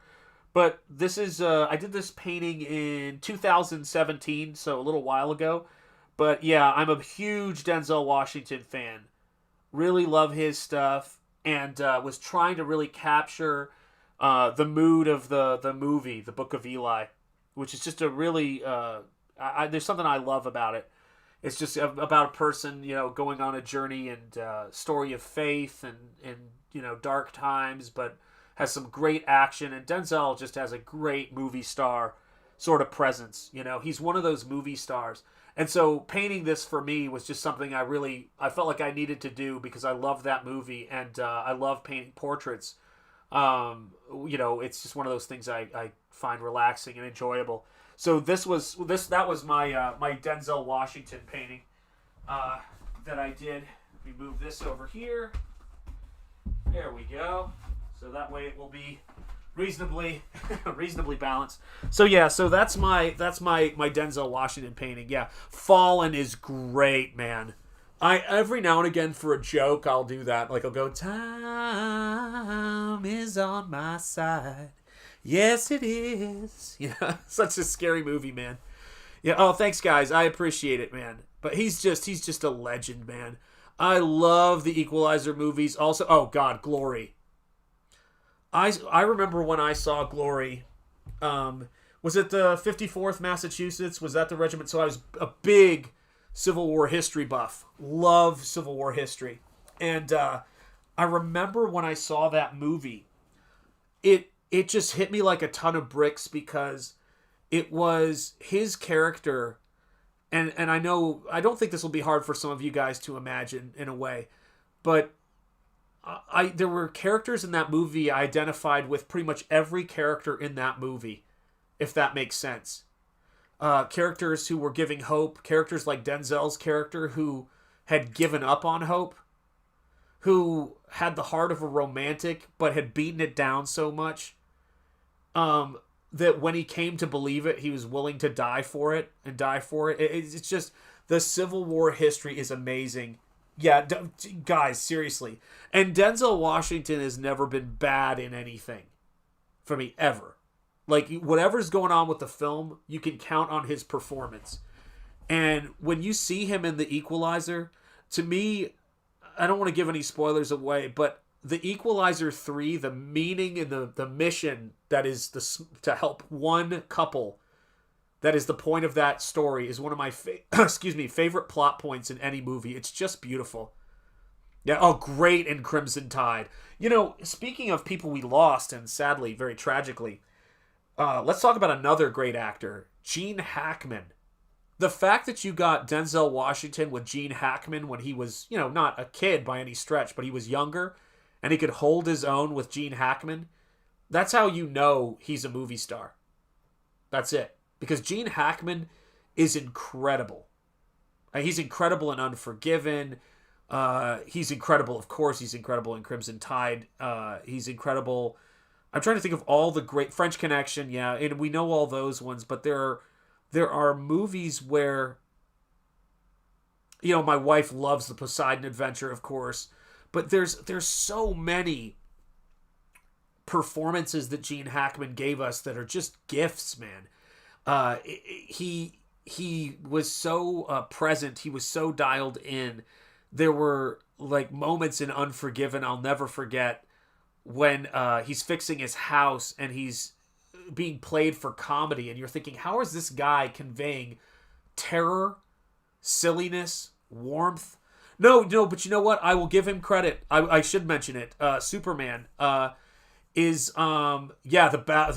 wiped out at the Battery Wagner. Yes, it was an impossible charge. It was an impossible charge in the same way that Pickett's charge was an impossible charge.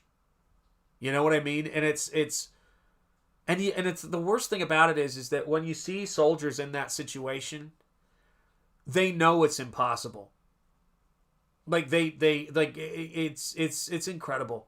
Yeah. Oh yes, Courage Under Fire is another great movie. Yeah, absolutely. What's up, Leg Kick One? How are you doing? Happy Sunday. I hope you are well. First movie I saw him in was Superman. Me too. And he was. I'll give you a really great example of Gene Hackman's brilliance. Oh, by the way, my wife got me this amazing pill box. If you guys are curious.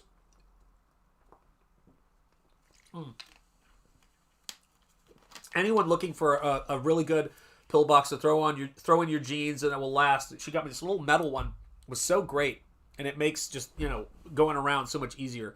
But there was a moment in the first Superman movie where she goes, Miss Tessmacher says, "Well, Lex, but my mother lives in Hackensack," and he looks at her, looks at his watch, and goes, "And it is the freaking darkest but funniest sequence." You know, yeah. Let's see the pillbox. Yeah, it's great stuff. Young Frankenstein. Yeah, there you go. There's some performances in there.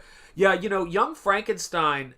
Gene Wilder is another one of those legends. You know. Oh, there you go. Oh yes, when Hoosiers was being filmed in '84, Gene Hackman came to my hometown of is it Nineveh, Indiana. I know that word. It's a Hebrew word, and I don't know how to pronounce it. Let me know phonetically how to pronounce that, because that's going to annoy me. That your elementary school was used as Hickory High. No kidding. Comic Books and Cahoots channel member. What's up? Gene Hackman in The Heist is my favorite. So this right here, and I don't remember the brand, but this is the box, right? So it's metal. It stays shut because it's nice. It's like I have a Ridge wallet, which I also like. I'm not trying to sell product here, guys, but it's just great if you need. What is the brand? Oh, thank you. Mrs. and Jenny just popped in. This is the brand right here. These cases. And I can imagine this could be used for a lot of things.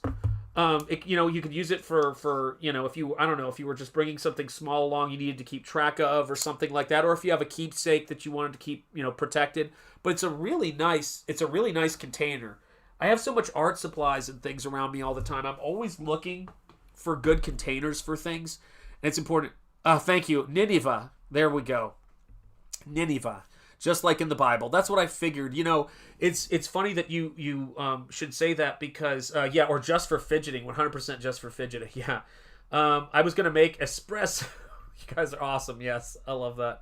So Sean's over here, QVC, getting me in debt with art supplies. I'm sorry. Yes. Looks like good quality. It is very good quality. Absolutely right. So I'm always looking for places to put stuff. So let me move things around so you guys can get a look at the desk and the current, madness. So I actually have been cleaning up my desk and organizing it for the Bare Knuckle Art School, because I wanted to make sure I had a nice setup when I start doing that show and all that kind of thing. And I got this gigantic sort of barrel mug here. Not expensive at all, but to hold more pens and more brushes, because I have so many art supplies and they were piling up on the surface of my desk and causing all of my artwork to slide, and it was such a pain. And so I've started organizing everything. So this is a mug that my wife got me from Townsend's. I've of course got the Goonies Copper Bones over there. Then I've got my Thulu statue, my Frankenstein patch, my Basil Gogo painted. These were actually official NECA figures inspired by Basil Gogo. So all of that stuff is here. Let's see. Those would be good to save thumb drives in. No kidding, right? So I'm really going to try to get this stuff together. Springball mug when? Yeah, I definitely want to do that. So do you guys, I wanted to show this to you if you guys are interested. Let me see if I can call this up here and see if this works. Oh my gosh. Okay. Just checking to make sure all my family is good. So I had some messages there. Hang on. Okay, let me go here. See if this works. Dun, dun, dun. Let me see here. And happy Sunday, everybody. Thank you for being here. It's always great to spend time with you guys and hang out. Nope, that's not going to work. Couldn't find it there. Let's try here. Show you some fun digital stuff too, because I love working and painting digitally as well.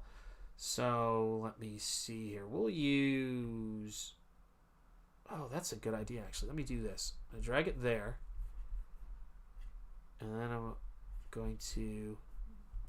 Actually, I'm not going to do that, because that could be... Oh, you know what? I can't. Never mind. I can do that.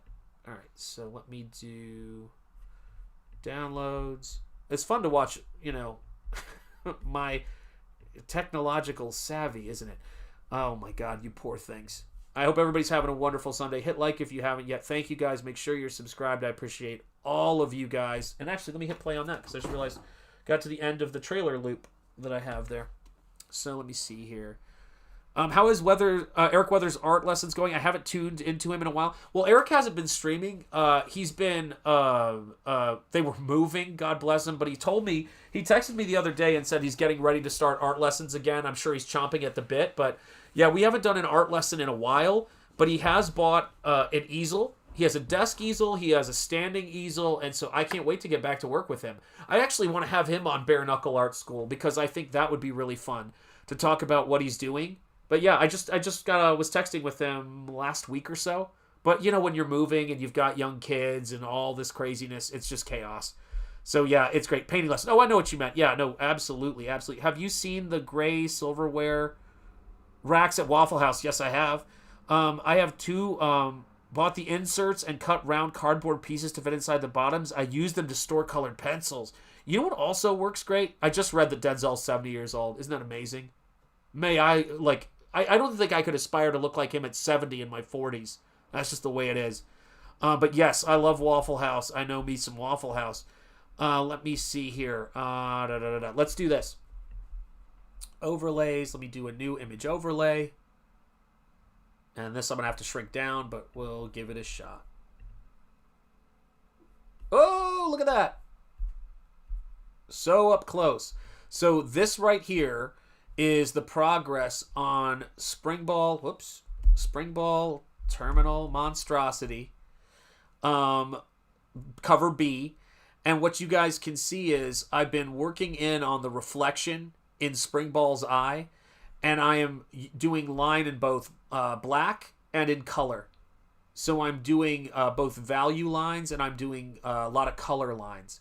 So you can see I'm actually hatching into it with color. I'm actually digitally painting things to give it this really creepy, that kind of animation look that Ren and Stimpy would do, where you would zoom in on things, and really trying to make this book, as I really want to create a sense of immaculate reality in this book, where people look at it and they get kind of sucked into the artistry of it and the sense of play and really dive into the story. So when I was illustrating this monster, I felt as though I needed to really bring in, it is hard to believe that Timmy Mello, I'm not even kidding. That guy's amazing.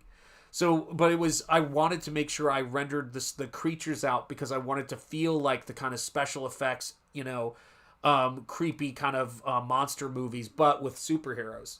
It's really is Evil Dead meets Spider-Man. But you've got this ancient New England city of Kingsport that Springball's in, and it's basically almost like the cap on a volcano of these denizens of the deep that live just off the shore that are waiting to kind of break through, resurface, and they're already slowly kind of invading into Kingsport and taking it over, just like in The Shadow over Innsmouth. So it's one by one they're kind of coming in and they're hiding in the buildings and working, and people don't know that they're not human beings, and it's so creepy, and that's the thing that makes it fun. We used to eat at Waffle House. Oh my gosh, we used to eat at the Waffle House on 23rd Street in Chattanooga all the time in the early 90s. I can't, seriously, that's amazing. I worked at the IHOP over on Brainerd Road. Okay, so in the 90s, early 90s, early to mid 90s. So that would have been, 90 to 94. I was eating at the Waffle House. It was my haunt on Brainerd Road. So you probably know the Waffle House on Brainerd Road if you worked at the IHOP on Brainerd Road. So I would spend all this time at 2 a.m. at Waffle House in the middle of the night, which is why I do that live show every now and again, a live topic show called the Waffle Lodge, the late night Waffle Lodge show, because I love Waffle House. And if you look at the Waffle Lodge cheerleaders, just for that, I'm going to have to play the cheerleaders for you so you can see it. But my love of the Chattanooga Waffle House on Brainerd Road, and many nights drawing and sketching, drinking coffee with my friends, and unfortunately getting cigarettes out of the cigarette machine in there at the time. But just talking about comics and hanging out and having a great time. My life would not have been the same without that. So I created my own Waffle Lodge inspired by Waffle House. So here you go. Charge! There you go. So that's my little love letter to Waffle House here on Shanthan Jetty Art. It always makes me happy to see that stuff. And remember, getting breakfast anytime, as much coffee as you can handle, way over the legal recommended dose of coffee. And then, of course, on top of that, it's just the fellowship and the hanging out and all of that fun stuff has always been a big part of the things I love to do. So, yeah, it's craziness. So, a big part, the IHOP on Brainerd was haunted. Are you serious? I should have gone there. I saw a full-bodied apparition behind the dishwasher one night. I'm telling you, man. I love it. I love it. Now, my wife just cracked up from the next room. I want to point that out. She just laughed. I'm going to tell you this why. Because she knows that you're putting kerosene on the fire that is my, like, obsession with ghosts, EVPs. And by the way, she's a total supporter of me. Bless her. My wife is so funny. So she was like, I don't believe in ghosts and I don't believe in all of that sort of stuff. And then she just casually mentioned to me that she saw a shadow person when she was little. And I was like, what the hell? She even drew it for me. It was nuts. But yeah, I listen to Art Bell Ghost to Ghost like every night when I go to sleep. Old episodes, I've listened to them each about 100 times. But I go to sleep to Art Bell Ghost to Ghost. Love the EVP episodes. All of that stuff is a huge influence on the stuff I'm doing and the stuff that I want to do going forward. So I love Halloween, and I always say when I'm drawing, I love to, when I'm drawing and painting, I love to approach the paper, the page, the blank canvas, whatever it is, as if I'm decorating it for Halloween. Shadow people or demons, yeah, that is the scare. I have never seen anything like that, and I am shocked how many people. No, I know, I know what you mean. I think, yeah, I mean, I don't know. I've never experienced it. But I was shocked that someone I knew, because she wasn't there when I watched the episode on, or the Art Bell stuff on shadow people. And then we were watching the Y-Files where he was talking about shadow people. And she goes, I've seen one of those. And I was like, what? Record skip completely. Yeah.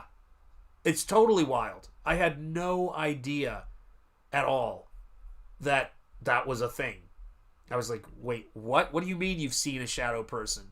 So yeah, absolutely. Scratch and sniff, waffle, pancakes, bacon, butter stickers. Absolutely. It has to happen. Oh, that does sound good. Now I'm going to get hungry. Sup, everyone, says Jack's Law 2.0. We're doing well. I hope you're doing well. What's up with you? What the hell is the shadow people? Listen, that's a rabbit hole. 100%. 100%. Laugh out loud. If you were there in the early 90s, you probably remember Yes! Dan Martino. Yes. You probably remember the Nutty Street Preacher, Dan Martino. I painted several portable signs for his protests he took to the Supreme Court. Yes. And I remember when Jesus Christ Superstar came to town and Dan rushed the stage and was arrested. But so when I was going to school, I passed him almost every morning with his signs. Totally true. So yes, I do remember him. Holy cow, that is a trip.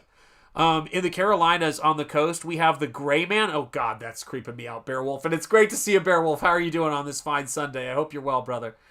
In the Carolinas, right? So that's Shane's territory, and I've spent a little bit of time in the Carolinas. Not much, but a little bit. On the coast, we have the Gray Man who shows up during hurricane season to warn strangers. Oh my God, that is creepy. And I'm going for a snack. You got to do it, Grim Jim. Sometimes snacks must be had. We must have snacks forthwith. Shadow people are definitely real. Yeah, people who don't even believe in any of that stuff, especially including Mrs. Angetti, doesn't believe in the ghost thing at all. When someone like her says this, I believe it. We were watching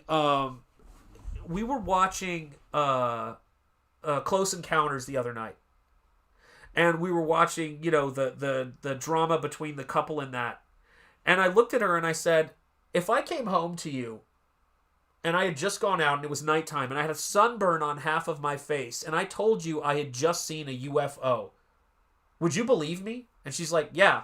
And I went, yeah, I believe you too. I don't know what the problem is. And that's just how it is. And I 100% believe shadow people are real because she saw one. I'm there. I would have believed in them probably anyway, but that makes it, I am certain of that because I've never known her to say something like that. An old theater I worked in was notoriously haunted. As a matter of fact, we heard heavy stomping one level above us. Goodness gracious. After a trainee, above us, after a trainee I was tutoring wandered into the off-limits territory. That's freaking terrifying, man. Good Lord. And Hail Cursed says Beowulf. They were annoyed, says Timmy Mello. Ugh. Hey, Jack's Law 2.0 says Cranberry Landers. Comic Books in Cahoots says, I grew up in a haunted house. It's like somebody looking you in the eye while... Oh, my God. Ah! Oh. That is so scary. My uncle and aunt lived... on the Bellwitch Farm. No kidding. Well, that's something, right? Is that in Adams, Tennessee? Is that where that is in Tennessee? I can't remember. Is it in Adams? Let me know where in Tennessee the Bell Witch is. If you guys don't know that story, it's a big Tennessee story. My uncle and aunt lived on the Bell Witch Farm up in Adams. Oh, you said Adams right there after if I had read more. My aunt and uncle lived on the Bell Witch Farm up in Adams, Tennessee in the early 60s. That place was haunted as hell. Know that for a fact, yeah. Sunbed addiction, maybe. Yeah, that could be it too. That could cause it. Mechanoid. Let's see, Shanth, you should check out the 2025 film Dracula. I haven't seen it yet. Is that the one by Luc Besson? It has one of the invitation kill. Oh, one of the. Oh, is it one of the most inventive? Is that what you were writing? Killings I've ever seen, and probably the best Dracula. The rest of the movie is meh, but the Dracula stuff is top tier. Let me know if I read that correctly. Let me see here. I saw a full-blown... Oh my God. What are you guys trying to do to me? Cursed Heart Creation says, I saw a full-blown apparition when I was a kid. She was an Indian lady. Pretty sure my dad bought a cursed dream catcher from New Mexico. Oh my gosh. Also, Disneyland is haunted. That I absolutely believe. I've heard that from people. Old John Bell. There you go. Hail Shoth and chat. Hail Art Haida. How are you doing? And happy Sunday. Oh, I have a ghost book on Amazon. You do? Ghostly Tales of the Southland. Haunted Places of the Old South by W.D. Smith. I'm going to have to check that out. That's awesome, Grey Wolf. Oh my gosh. What did you say? It's called, hold on a second, it's called Ghostly Tales of the Old South, of the Southland. No, I have a different one. I have 12 Alabama Ghosts. Oh, 12 Alabama Ghosts. Yeah, I'll have to find that book for you. Yeah. You've been holding out on me. And everything. Oh my God.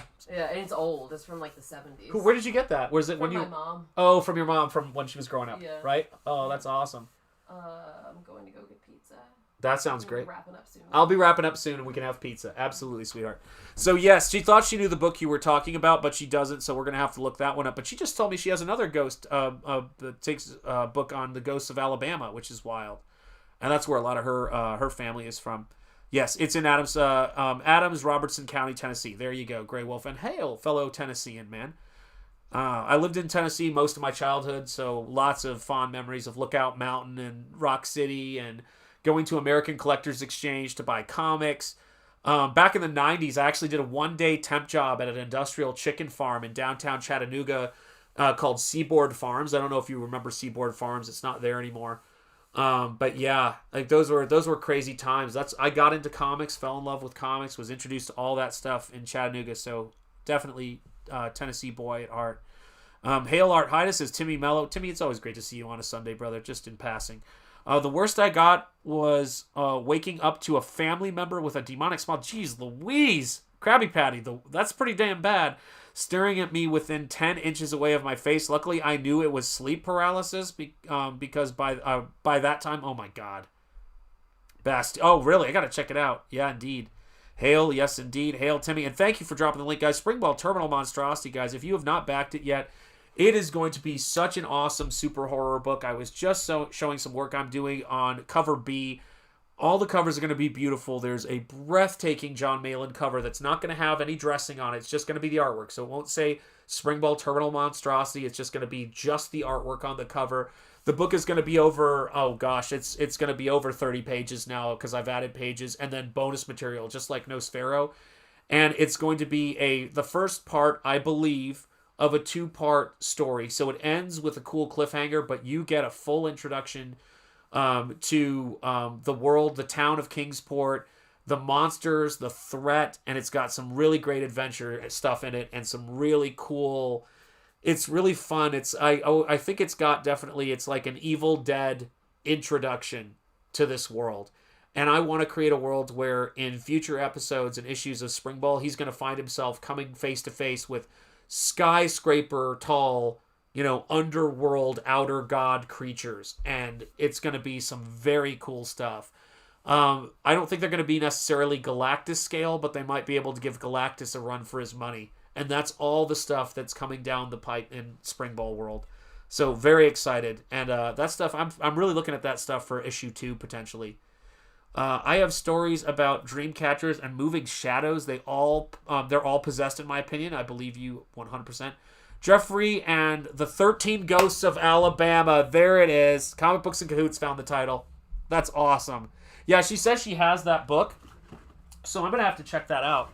I haven't seen that book before, but apparently it's got photos of the ghosts. Hang on, gotta wipe my nose. Allergies have been going nuts. Let's see here. My gosh, thank you, Comic Books and Cahoots, for that, by the way. Timmy Mello says, we also had a serial killer over here called the Mad Butcher of Kingsbury Run. Even the great Elliot Ness could not legally catch him from 1935 to 1938. Wow. The entire area of his killings are also haunted. Doesn't shock me at all. I've heard this from a lady, an Indian lady, who seen many of the moving, shivering shadows. I need to sleep tonight, guys. This is getting creepy. Laugh out loud. Live in England. Excuse me. Live in England. Camped with some friends in castle ruins. Shadow of a man from wall above us was trying to figure out with one of us which one of us it was. We were all in the wrong place to cast that shadow. Oh, yikes. Beowulf, and hail again, brother. There's a native ghost story where a maiden marries a ghost and her child is... Oh, my God. What are you doing to me, guys? Oh, man, I was raised Catholic, so I've got that. I don't know if all Catholics are like this, but I grew up with fear of certain things. Movies like The Omen and The Guardian and things like that creeped me the heck out, so ghost stuff does. A ghost and her child is half ghost. That is such a cool idea for a comic book, by the way. When she finds out, she leaves. Has someone already done that? I feel like someone might have done that even. She finds out, she leaves, but the rule is she couldn't let her son see sunlight for 3 days after leaving the land of the dead. Wow. All that coolness from Beowulf, and then he drops a link to Springball. What are you going to do? How were you not modded sooner? Ridiculous. Oh, yeah, I've also seen a lot of things in sleep paralysis episodes. That creeps me out, man. So, Little Miss E, my daughter, we were watching The Haunting of Hill House, which to me is one of the greatest haunted house series stories of all time. That guy really did something special with that book. I mean, I love Robert Wise's The Haunting. I own it on Blu-ray. It's a fantastic movie. But I also own The Haunting of Hill House on Blu-ray because I think it's so wonderfully done. But I had never heard of sleep paralysis. If any of you guys suffer from that, you have my respect, my sympathy, my empathy. That has to be one of the most terrifying things I've ever seen. I had no idea that was a thing, not to mention the shadow people aspect that sometimes goes with it. Yeah, oh, Timmy, that's rough, man. Hi, Mrs. Angetti. Yes, I will tell her as soon as she gets back. Hope you guys enjoy your pizza. We absolutely will. We live in Manchester, Tennessee now. Awesome. I need to write another... Shoot, just jumped. I need to write another ghost book. That's awesome. Yeah, well, I'm going to get your ghost book, so that's going to happen. I didn't have sleep paralysis until I rock. Oh, jeez. Now, when it gets too hot, heat is a big thing, man. Heat is a big thing. Sometimes I feel like I'm still in the desert, Jacob's Ladder style. Oh, that's rough, man. I'm sorry to hear that, dude. That is rough. Yeah, sleep paralysis, man. You know it's true. You can say that in this house. You know it's true, man. I have a painting I should show you at some point. I'll have to show that. So here's a question I have. I don't know if I have it or I can get at it, but let me see if I can. Hang on one second, Beowulf.